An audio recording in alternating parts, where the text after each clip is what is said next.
Hi, this is Chronicle Stories TV. Be sure to like, subscribe and don't forget to comment where you're listening from. The village of Ebon Hollow was quiet at dusk, a strange hush always settling in with the cold. Wind moved gently through the trees, brushing against shuttered windows like ghostly fingers.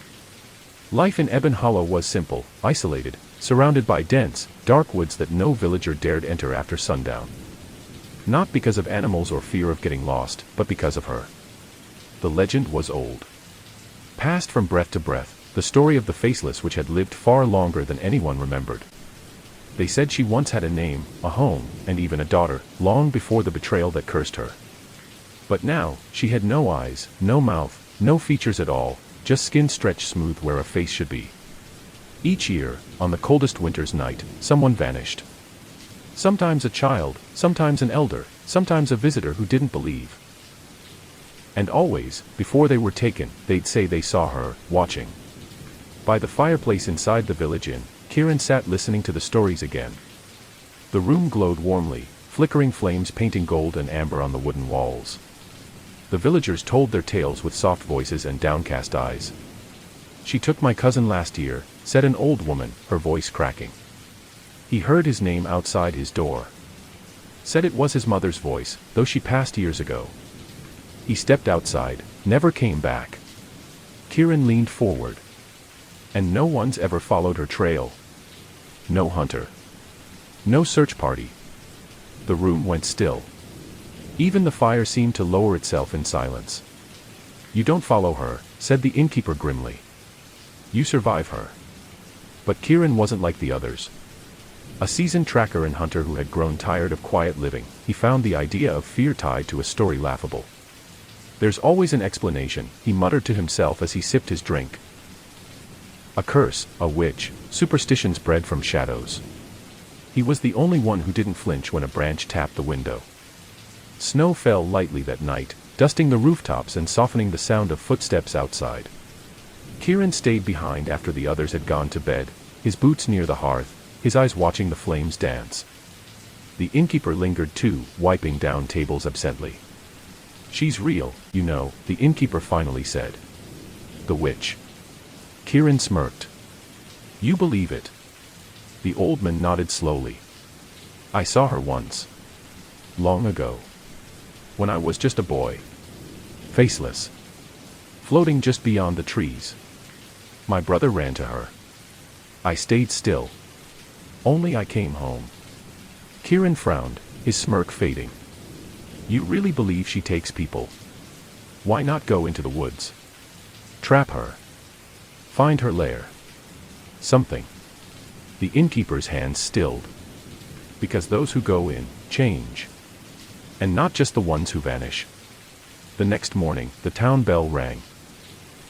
An ancient rusted thing that only sounded for warnings or gatherings. The town square was small, framed by snow-dusted homes and the shadow of the forest at its edge. An elder stepped forward, wrapped in heavy robes, her eyes serious.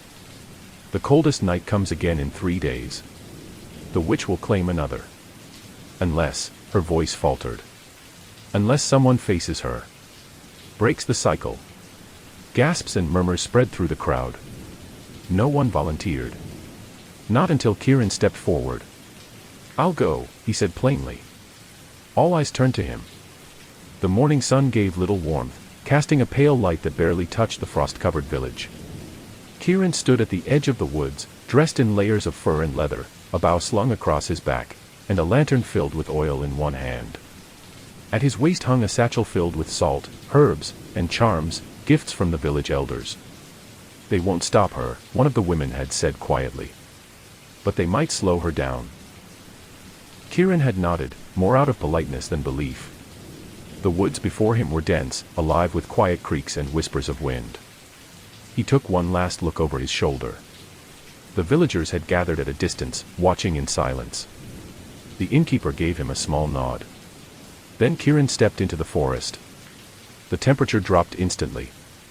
Snow muffled his steps, the only sound now the crunch of his boots and the soft hiss of his breath. Trees grew unnaturally close together, their branches tangled and blackened as if scorched. The deeper he went, the less the sky could be seen. The forest swallowed light. Kieran marked his path carefully with cuts on bark and strands of red ribbon. Every few yards, he paused to listen, but the forest didn't speak like other woods. There were no birds, no rustling of creatures. Just silence. A silence so deep it felt oppressive. He found the first sign just past an old, dried creek bed. A tree stood alone, its bark stripped away in vertical slashes. Carved into it was a face, wide eyes and an open mouth twisted in terror. The carving was disturbingly detailed. Kieran reached out to touch it. The wood was warm. Then the whisper came. Kieran. His head snapped around. The trees stood still. No wind. No movement. Yet he had heard it, his name. Spoken low and drawn, like breath through hollow bone. He raised his lantern, eyes scanning the darkness beyond. And for a moment, just a breath, he thought he saw her. A figure standing between the trees. Pale, faceless, and still. But when he stepped forward, the figure was gone. You don't believe, someone whispered. You'll die for pride.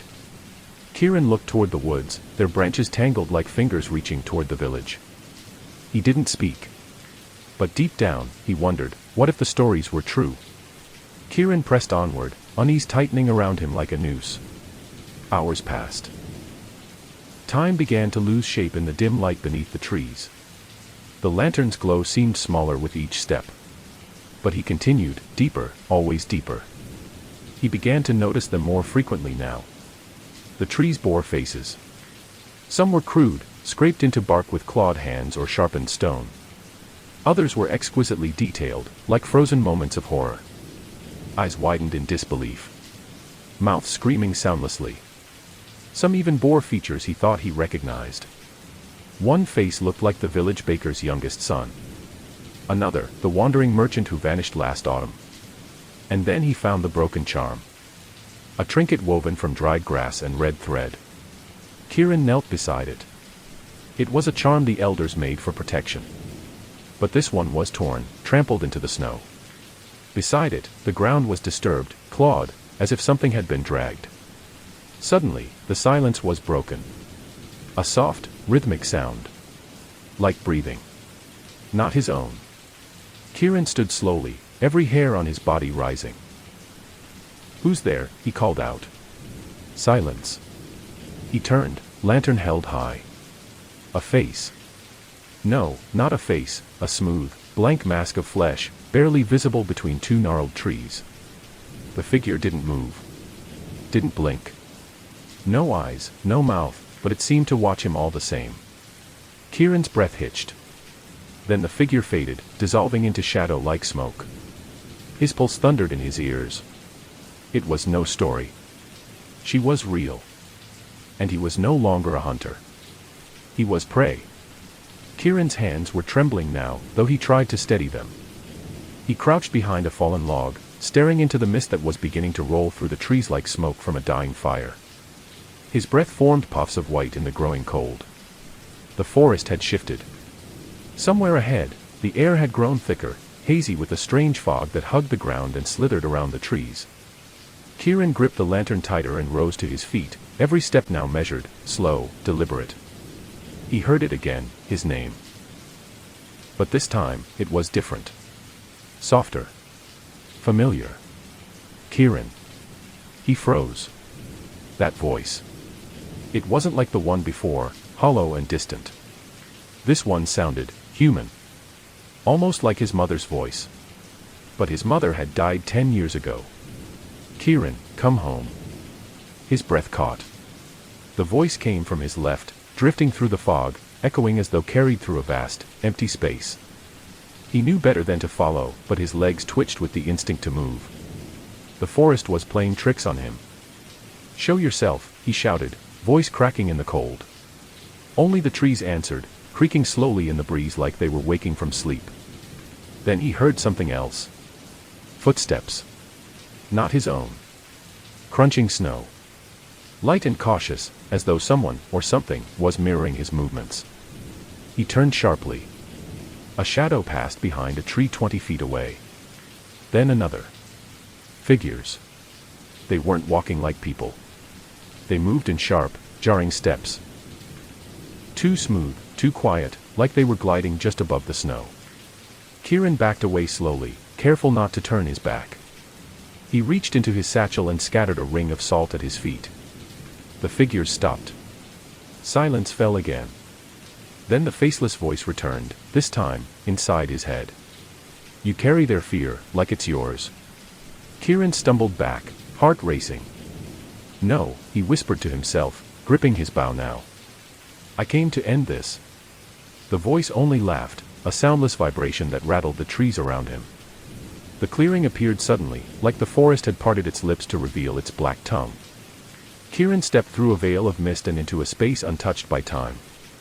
Snow didn't fall here. Wind didn't blow. It was silent, too silent. Even his own breathing felt muted. In the center stood a circle of stones, ancient and moss-covered, each etched with symbols that pulsed faintly in the lantern's light. The ground inside the circle was dry. No snow, no frost, only black earth. At its center was a stone altar, cracked and leaning. Kieran hesitated. The weight of something unseen pressed down on his chest. Around the perimeter of the clearing, trees bent unnaturally inward, as though straining to look at the altar. Their branches trembled slightly, not from wind, but anticipation. He moved closer, scanning the markings on the stones. He didn't recognize the language, but something about the patterns felt rhythmic, like chants frozen in stone. Then, without warning, the lantern flickered violently. The flame twisted upward, burning green for a moment, and then went out. Darkness rushed in like a tide. Kieran's pulse spiked. He drew his knife and turned in a circle, trying to see, to hear, to feel where she might be. A soft whisper reached his ear, so close he felt the breath of it. You stepped into my circle. He spun, knife slashing air. Nothing. The fog thickened. The altar began to glow, faint red light spilling from the cracks. Kieran saw movement at the edge of the clearing, figures watching him. Dozens of them, just beyond the stones. Tall, unmoving. Faceless. They stood perfectly still. One stepped forward. Kieran gripped his knife tighter. The figure stopped just before the stone circle, its skin smooth, its face a blank canvas. And then it pointed at him with a long, narrow finger. You brought your face to my table.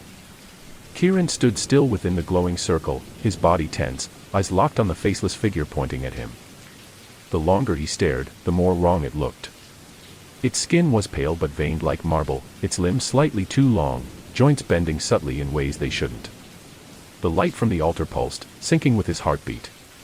Slow. Measured. The silence pressed in again. Kieran opened his mouth to speak but hesitated. What do you say to something that doesn't have a mouth? The faceless creature tilted its head, and without lips or voice, Kieran heard her again. Not through his ears, but inside him, echoing through his bones like a low hum. You carry defiance. Like a blade. But blades are for flesh. He felt her words vibrate in his ribs. He took a step back, his boot touching the inside of the salt ring he had scattered earlier. What do you want? He asked aloud, voice rough, fear edging into it. The figure didn't move, but more joined it, 3, then 6, then a dozen, lining the outer trees like statues in a forgotten temple. They gave me silence. I give them the same, the voice murmured. No eyes to see their betrayal. No mouths to speak their lies. No faces to pretend they were human. A wave of cold passed through Kieran as a realization struck him. These weren't spirits. These were the ones she had taken. The villagers. Their bodies, their forms, transformed, trapped. Slaves in her hollow world. What did they do? He asked quietly. Another voice responded, this one softer, young, trembling. She helped them, long ago. Kieran turned sharply. A small shape stepped out of the trees. A girl, no older than 13. Dressed in rags. Her face was intact. Her eyes were wide with fear. They came to her for cures. For safety. They gave her their blood. Then they gave her up when they feared her power. Kieran's chest tightened. You're not one of them. She shook her head. Not yet. The faceless figure stepped forward again. And then Kieran understood, this was no mindless spirit. This was judgment. The child moved into the circle with him, carefully avoiding the salt. She looked up at him, her eyes reflecting the red light of the altar. "I've been here for days," she whispered. "She spares me, for now." Kieran's mind raced. Why? The girl's lip trembled. She said, "I still remember her name." Kieran blinked. "You know who she was?" "She told me. In dreams.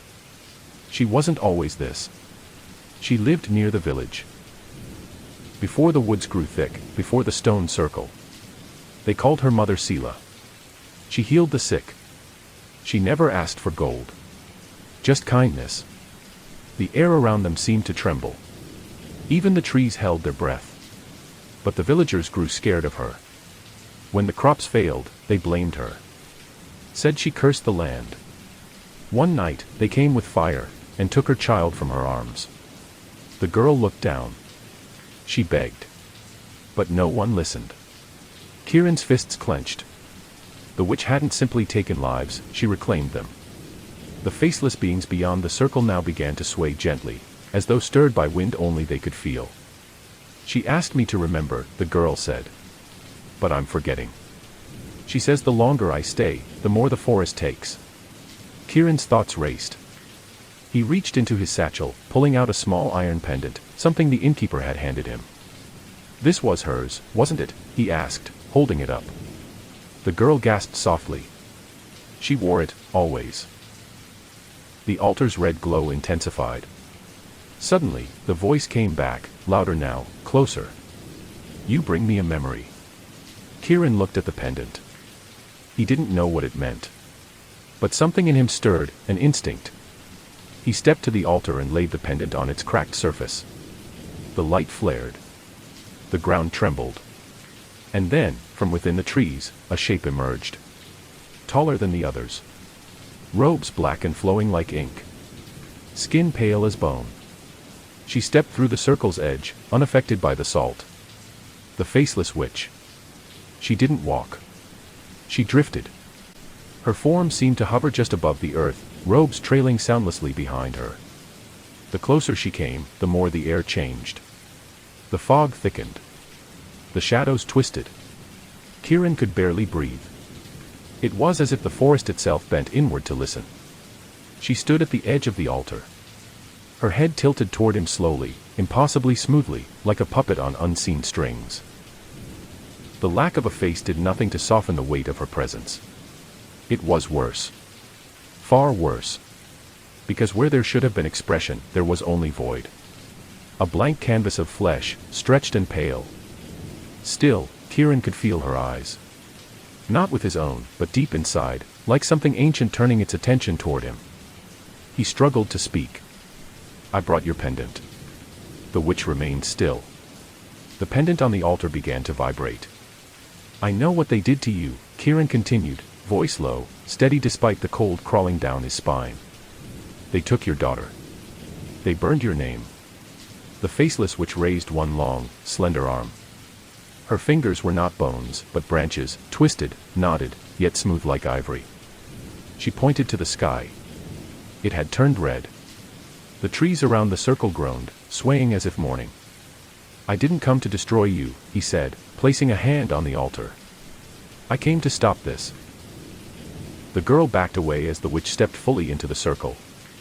The salt hissed, then vanished like smoke. "You came with your face," the voice spoke again, rattling the ground beneath him. "So I show you mine." The witch raised both hands to her head. And for a moment, Kieran thought he saw movement beneath the skin. A twitch. A ripple. Then, the skin peeled. Kieran staggered backward, horrified as the skin stretched open like cloth. There was no blood. No sinew. Only darkness beneath, as if her face had been stitched from shadow itself. And then, out of that emptiness, eyes opened. They were not eyes of this world. They were ancient, gold-ringed, burning like candles in deep water. They saw more than sight, they pierced. They knew him. Every memory. Every lie. Every thought he had ever buried. Kieran fell to his knees, clutching his head. Images burst into his mind. A woman screaming as flames consumed her cottage. A child's cry echoing in a cradle of smoke. The villagers standing by, faces turned away. Cowards. Betrayers. Pretenders. And then, Seela. Not the witch, but the woman she had once been. Gentle hands. A voice that hummed lullabies. A garden full of herbs. Healing. Giving. Until they stole everything. Until they burned her name from the world. Kieran gasped as the vision released him. He stared up, eyes wide with the realization. "You were never the monster," he whispered. The faceless witch lowered her arms, the skin falling back into place. The glowing eyes vanished. The forest exhaled. And for the first time, the circle was silent. The girl came forward, trembling. "What happens now?" Kieran looked at the altar. The pendant had cracked down the middle. A wisp of light floated upward from it, small, fragile. The witch raised one hand again, and the light settled into her palm. "I remember her," the girl said softly. "I remember her name." The witch turned, robe swirling around her as she moved toward the edge of the circle once more. And one by one, the faceless figures began to vanish into mist. Kieran remained kneeling, heart still pounding, unsure if he had ended a curse, or begun a new one. The journey back to Ebon Hollow was slower than Kieran had anticipated. The forest seemed to close around him, its trees whispering secrets that weren't meant for human ears.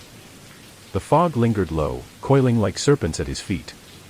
His breath formed ragged clouds in the cold morning air. When the edge of the village came into view, Kieran paused.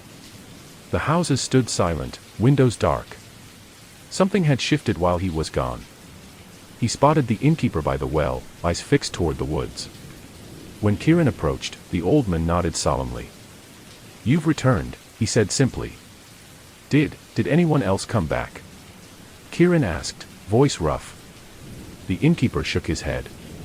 "Only you." Kieran's heart sank. The village was quieter than ever. An invisible weight hung over the streets like a shroud. "They're afraid," the innkeeper said. "Afraid the curse is no." The inn, villagers gathered cautiously, whispering rumors and fears. They say the witch's face is changing. They say Kieran's face will be next. But Kieran saw something else in their eyes, hope. Or maybe desperation. He knew what he had to do. That night, as the village slept under a thick blanket of snow, Kieran sat by his fire, staring into the flames. The pendant, the cracked piece from the altar, lay on the table beside him.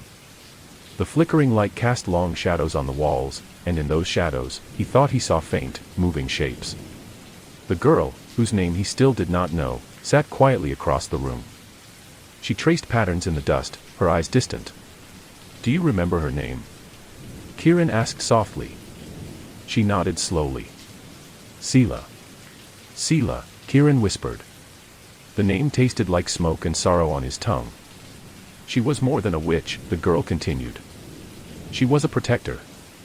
Until the village betrayed her." Kieran's mind churned.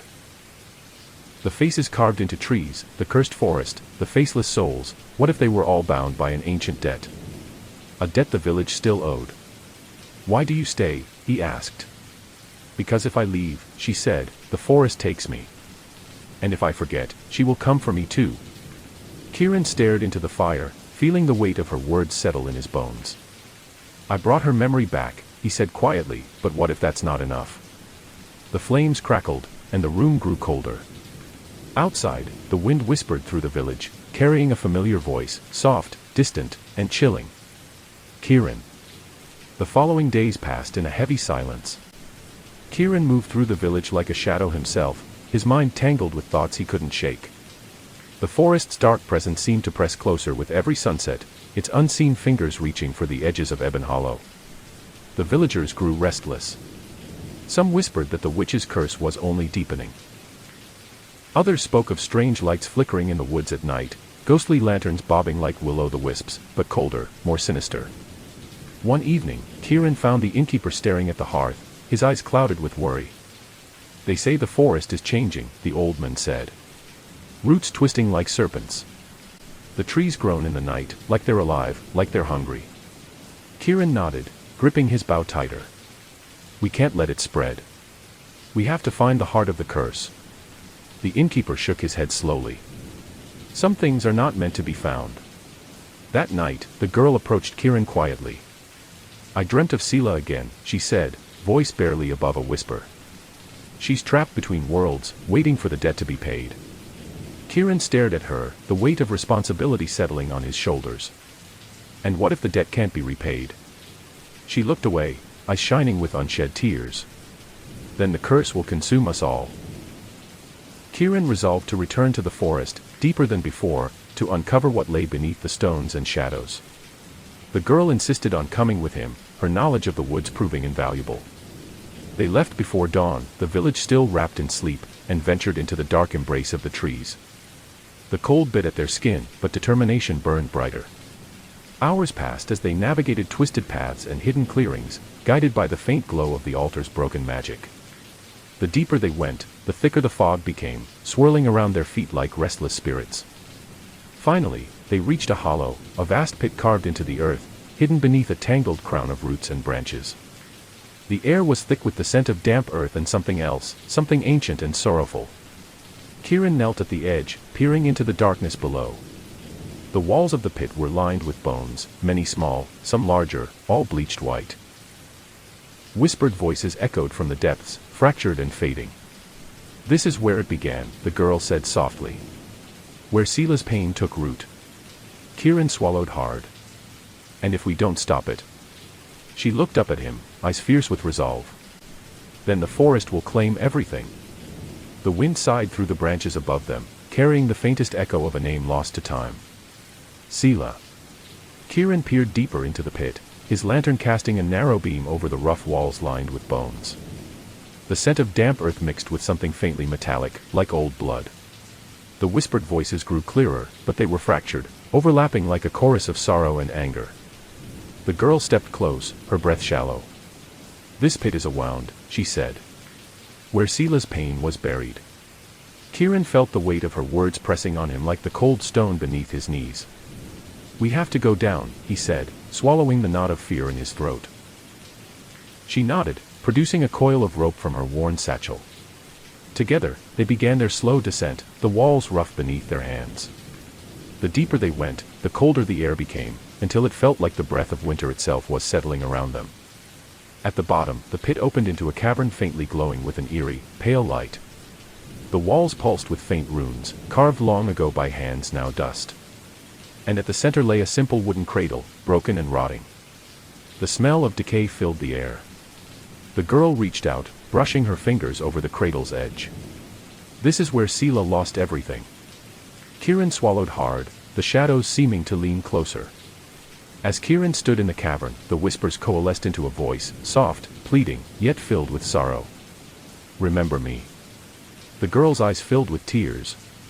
She waits for someone to remember. To break the silence. Kieran moved closer to the cradle, running his hand over the cracked wood. In that moment, the air shifted. The walls pulsed brighter, the runes glowing with a slow rhythm, like a heartbeat. Suddenly, a chill ran through the cavern. From the shadows, shapes began to form, faint outlines of faces, twisted in grief and rage, hovering like spirits trapped between worlds. The faceless figures from the forest, but here, their presence was even stronger, their silent sorrow palpable. The witch's voice echoed again, but this time it felt closer, more human. I was a mother. Kieran's heart clenched. He realized this was no simple curse. It was a story of loss, betrayal, and a debt that stretched across generations. The girl looked at him, determination blazing in her eyes. If we can heal this wound, maybe we can save the village. Kieran nodded, knowing the path ahead would not be easy. The cavern seemed to breathe around them, alive with ancient sorrow. Kieran and the girl set about preparing what little they had to attempt a ritual. One whispered of in the village's oldest tales, meant to heal the broken and release the trapped. She produced a small bundle of herbs, dried and wrapped in crimson thread. These are bloodroot and nightshade, she explained softly. Together, they can call forth what's hidden. Kieran laid the cracked pendant in the center of the cavern floor, surrounded it with salt, and arranged the herbs carefully. "Will it work?" he asked, heart pounding. "I don't know," she admitted. "But if we don't try, nothing will change." The cavern grew colder still as they began the chant, voices low and steady. The runes on the walls pulsed brighter, casting flickering light on the faces in the shadows. From the darkness, a whisper rose, soft and trembling, like a lullaby carried on the wind. Kieran closed his eyes and let the words wash over him, feeling the weight of centuries pressing against the fragile hope of dawn. The chant reached a crescendo. The pendant cracked further, veins of glowing light tracing the fracture like rivers of fire. Suddenly, the faces in the shadows stirred. Slowly, one by one, they began to shift, the faceless forms trembling as if waking from a long nightmare.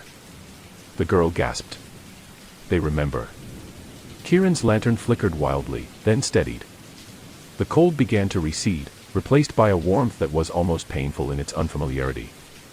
From the corner of the cavern, a figure emerged. Pale and frail, with a face half-formed and eyes shining with sorrow and hope. It was Sela. Her voice was weak but clear. "Thank you." The cavern seemed to sigh in relief, the runes dimming as the trapped souls found release. Kieran felt tears sting his eyes. After all the fear, all the silence, the witch was no longer faceless, not to them, and maybe, not anymore. But even as the light grew, he knew the story was far from over. Outside, the forest waited, patient and watchful. Kieran and the girl emerged from the forest just as the first pale light of dawn touched the village rooftops. The snow glittered under the soft sun, but the weight that had pressed on Ebon Hollow seemed lighter, as if the very air had changed. The villagers gathered cautiously at the edge of the woods, eyes wide with a mix of hope and fear. "She's gone," whispered one woman. "No," Kieran replied softly. "She's waiting. Watching. But not to take. To be remembered." The girl stepped forward, her voice steady but quiet. Sela was more than a curse. She was a mother betrayed. And now, she's free. The villagers listened, the fear in their eyes slowly giving way to something new. But the forest behind them still loomed, dark and endless. That night, the village was quieter than it had been in years. Fires burned low, and windows were shuttered tight against the cold. Kieran sat by the hearth, the cracked pendant resting on the table before him. Though Sela's spirit had been freed, he knew the debt the village owed was not yet paid. Outside, the wind whispered through the trees. A voice, soft, distant, but unmistakable, called his name. Kieran. He stood, looking toward the dark edge of the forest. The shadows seemed to shift, alive with silent watchers. The girl appeared beside him, her eyes reflecting the flickering flames. "It's not over," she said. "The debt may be lifted, but the price remains." Kieran nodded, understanding that some stories never truly end. They only change shape, waiting for the next chapter to begin. And in the cold, dark woods, the faceless figures watched still, silent guardians of a story written in shadows and memory. The days after the ritual brought an uneasy calm to Ebon Hollow. The villagers whispered in hushed tones, their eyes darting to the forest's edge as if expecting something, or someone, to appear. Kieran found no peace. Each night, the wind carried faint voices, weaving through the branches like a forgotten song. He'd lie awake, staring at the cracked pendant, wondering if Sela's release was truly an end, or just the beginning. One evening, as the sun dipped behind the hills, Kieran spotted movement near the tree line. Shadows flickered, shapes forming and dissolving like smoke. He gripped his bow tighter, heart pounding. The girl appeared beside him, eyes wide. "They're restless," she whispered. "Not all souls are free." Together, they watched as faceless forms drifted through the trees, silent, watching, waiting. Kieran's voice was steady but low. "We need to find what's keeping them." Guided by the girl's knowledge, Kieran ventured once more into the forest, following paths hidden beneath fresh snowfall. The trees were heavy with frost, their branches creaking softly in the cold. They reached a hollow where the earth had been disturbed, mounds of snow pushed aside to reveal ancient stones etched with symbols like those in the cavern below. Kieran knelt, brushing snow away to reveal a small wooden box, locked tight and worn by time. The girl handed him a key, a simple iron piece she had kept close since the ritual. With a deep breath, Kieran opened the box. Inside lay letters, brittle and yellowed with age, written in a careful hand. The first letter began. To those who find this, know the truth of the curse. It is not born of evil, but of betrayal. A debt unpaid. Only when the debt is remembered can the shadow be lifted. Kieran and the girl exchanged a glance, the weight of their task heavier than ever. Kieran carefully unfolded the fragile letter, its edges crumbling slightly under his fingers. The handwriting was elegant, a stark contrast to the harsh tale it told. My dearest Seela. They whisper lies in the village. They say your magic is a curse, not a blessing. They fear what they do not understand. When the harvest failed last autumn, their panic turned to rage. They came to me, demanding a sacrifice to save their crops. I refused. But the village would not be swayed. They came in the night, dragging your daughter from your arms, burning your home to the ground. I write this not to condemn, but to confess. We were afraid. And in our fear, we condemned the one who cared for us most. The girl's voice trembled. It's from the village elder, long ago. Kieran's gaze hardened. The debt isn't just to Seela. It's to the truth they buried. The second letter was shorter but no less damning. To those who would listen. The curse grows with every unspoken word, every shadow left unexplored. If you seek peace, you must face what was done, not with hatred, but with remembrance. Only then can the forest's grasp be loosened. Kieran folded the letters carefully and slipped them into his satchel. He looked at the girl, determination flaring in his eyes. We need to bring this to the village. The girl nodded. They need to remember. Or the forest will take more. As they left the hollow, the wind whispered through the trees, carrying a familiar, haunting refrain. Seela. The forest seemed to hold its breath. Back in Ebon Hollow, Kieran and the girl gathered the villagers in the square, beneath the ancient oak that had stood long before any remembered. The air was thick with unease as the crowd grew, faces pale and eyes wary. Kieran held the letters up for all to see. These words tell the truth, the part of our history we buried deep in fear, he said, voice steady but heavy. Seela was not our enemy. She was betrayed. And until we face that, the curse will linger. Murmurs rippled through the crowd. An elder stepped forward, his face lined with years and regret. We were afraid, he confessed. We turned away from what we didn't understand. We owe her more than silence. The villagers bowed their heads. Some wept quietly. The girl whispered, this is the first step. That night, the village held a vigil. Fires burned in every window. People lit candles and left offerings at the edge of the forest, herbs, flowers, and tokens of remembrance. Kieran and the girl led a procession to the stone circle, each step a pledge to remember and to heal. The wind carried their whispered names into the trees, Seela, her daughter, and all who were lost. As they reached the altar, a soft glow began to spread from the cracks in the stones. The forest seemed to exhale, the weight of centuries lifting, if only slightly. Kieran felt the pendant pulse faintly in his pocket. The debt was still there. But now, the silence was broken. The days after the vigil were quieter, but the weight of memory hung heavy over Ebon Hollow. The villagers moved with cautious hope, but the forest still held its secrets. Kieran patrolled the edges of the woods, bow ready, senses sharpened. He noticed subtle changes, the trees seemed less oppressive, but shadows shifted differently now, lingering just beyond sight. One afternoon, as a cold wind swept through the village, a child ran to Kieran, clutching a small, worn doll. I found this near the forest, the child said, eyes wide. Kieran examined the doll. Its face was smooth, blank. Like the faceless witches. He felt a chill and looked toward the tree line. The forest was watching. That night, Kieran sat by the fire, the cracked pendant resting beside him. The girl approached, her expression serious. There's a warning, she said softly. The witch's story is not finished. The forest remembers. And it watches those who forget. Kieran nodded, feeling the truth in her words. A sudden gust swept through the village, rattling windows and snuffing candles. In the distance, a whisper floated on the wind. Kieran. He rose, bow in hand, eyes scanning the darkness. The forest waited. And the faceless shadows stirred once more. Sleep came fitfully to Ebon Hollow. Shadows lengthened unnaturally, creeping along walls and twisting across the ceilings of quiet homes. Kieran's dreams were restless, filled with whispers and faceless eyes watching him from the dark. In the dead hours before dawn, a soft tapping echoed at his window. He sat up, breath caught in his throat. Outside, the trees swayed in silence, but in the distance, faint green lights flickered, like the lanterns of those lost souls still trapped between worlds. He grabbed his bow and cloak, stepping into the cold night. The forest was alive with quiet movement, unseen shapes drifting just beyond the tree line. Kieran. The voice was closer now, urgent, pleading. Kieran followed the voice to the forest's edge, where the snow was disturbed and the air grew thick with frost and ancient sorrow. The girl was already there, holding the cracked pendant, her eyes reflecting the pale moonlight.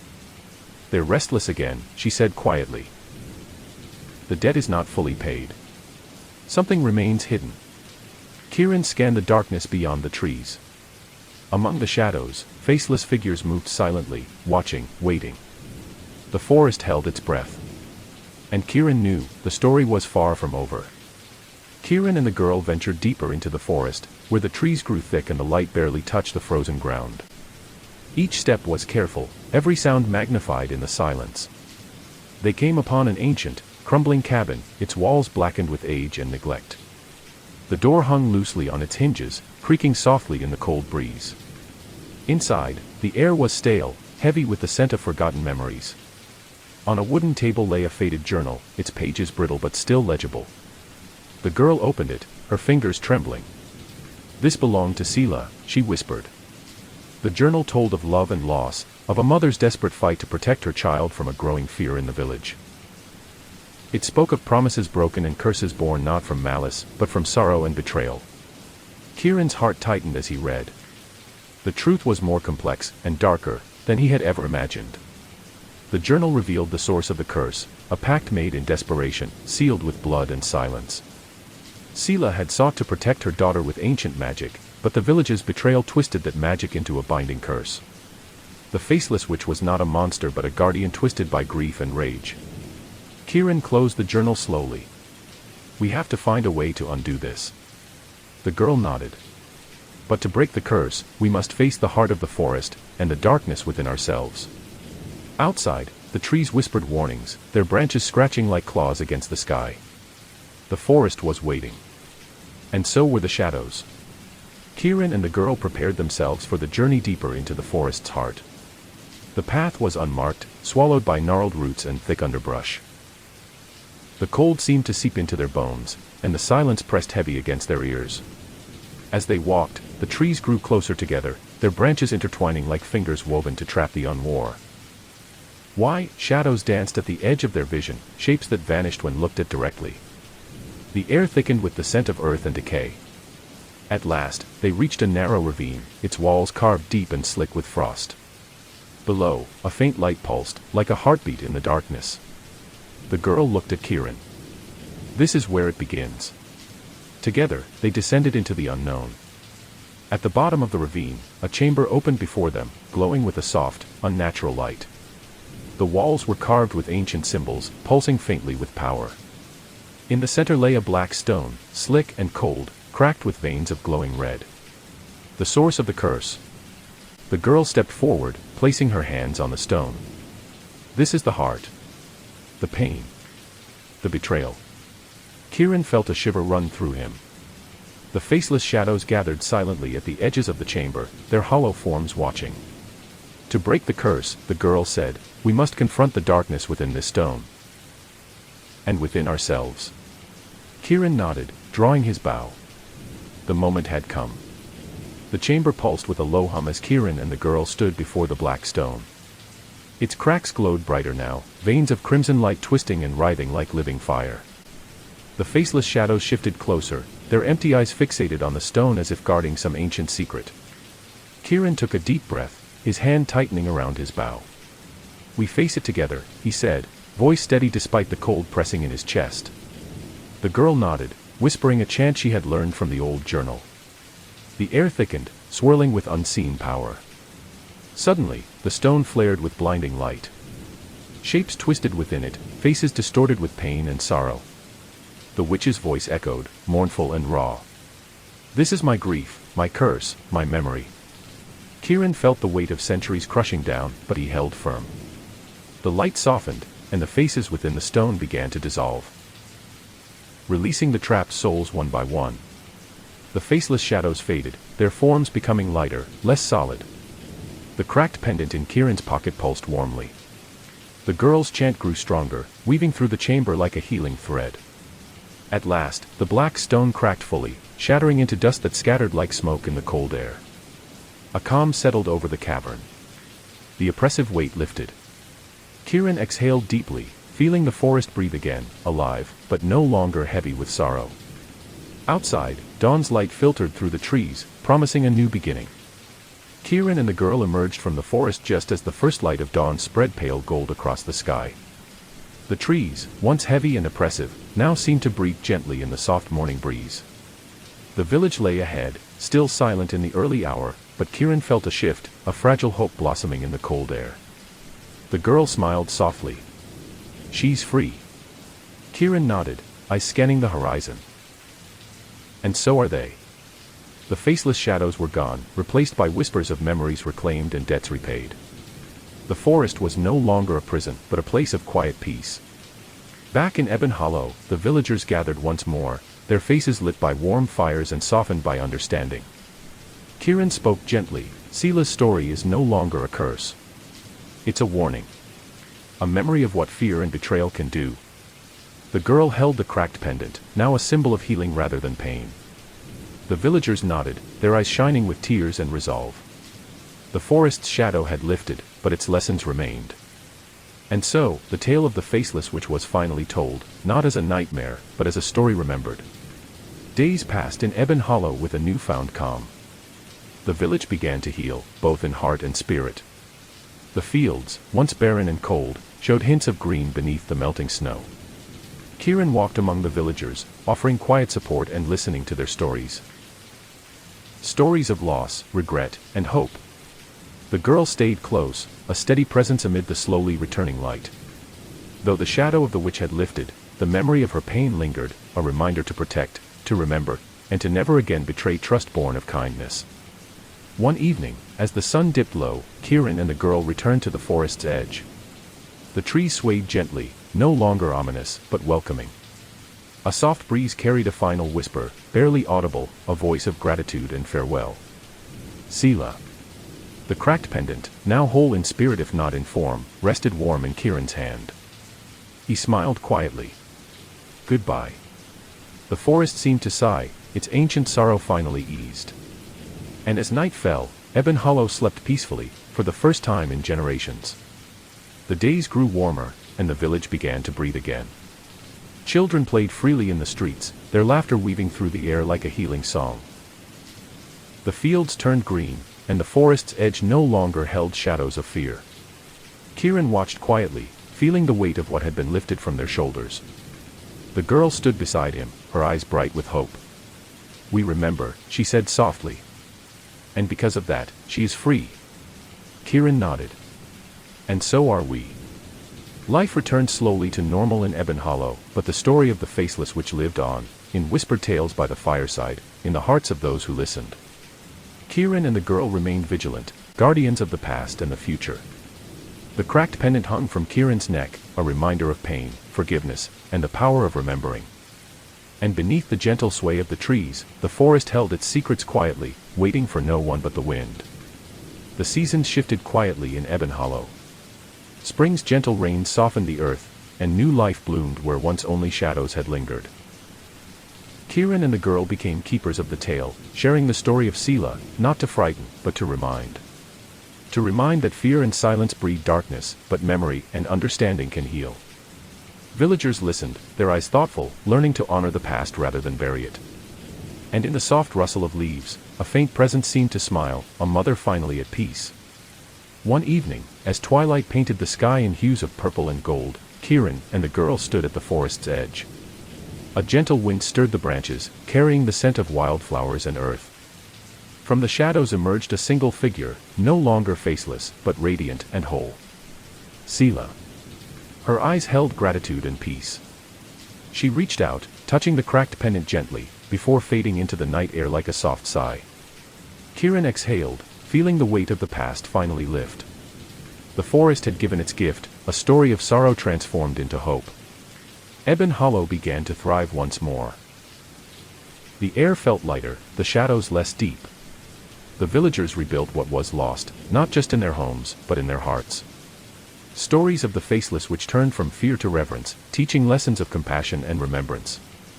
Kieran walked through the village, watching children chase the sunlight, their laughter a balm to the long quiet streets.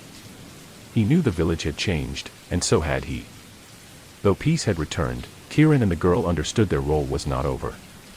They became eternal guardians, watching, remembering, and protecting the fragile balance between the village and the forest. The cracked pendant hung between them, a symbol of the past and a beacon for the future.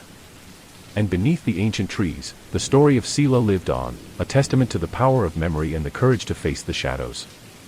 Years passed, and the tale of the faceless which became part of the village's soul, told by elders around fires and remembered in the turning of the seasons. Kieran and the girl grew older, their bond deepening through shared memories and silent understanding.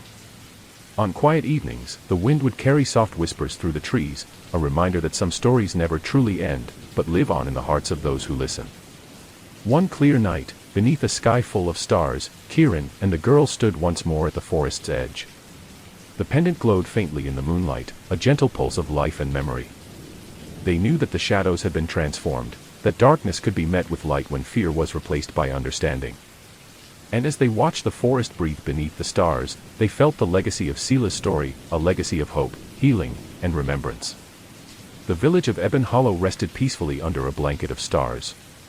The air was crisp and still, carrying the soft sounds of nighttime, crickets chirping, leaves rustling in the gentle breeze. Kieran and the girl stood side by side, their eyes lifted toward the sky.